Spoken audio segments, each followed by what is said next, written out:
संकष्टी चतुर्थी तर दर महिन्याला येते, पण अंगारकी चतुर्थीचा योग वर्षातून फार कमी वेळा येतो. तुम्हाला माहिती आहे का, संकष्टीपेक्षा अंगारकी चतुर्थीला 21 पटीने जास्त महत्त्व का आहे? जेव्हा संकष्टी चतुर्थी मंगळवारी येते तेव्हाच तिला अंगारकी म्हटले जाते. याचे कारण पुराणात आहे. अंगारक म्हणजेच मंगळ ग्रह. अंगारकाने गणपतीची हजारो वर्षे कडक तपश्चर्या केली होती. त्याच्या भक्तीने प्रसन्न होऊन बाप्पाने त्याला वरदान दिले, आजपासून जो वार तुझा आहे म्हणजेच मंगळवार, त्या दिवशी जर चतुर्थी आली तर ती तुझ्या नावाने म्हणजेच अंगारकी म्हणून ओळखली जाईल. या दिवसाचे महत्त्व खूप मोठे आहे.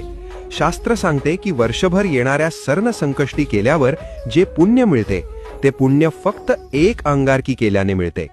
ज्यांच्या पत्रिकेत मंगळ दोष आहे किंवा ज्यांना कर्जातून मुक्ती हवी आहे त्यांच्यासाठी हा दिवस सुवर्ण संधी असतो. तुमच्या आयुष्यातील सर्व विघ्न दूर होवोत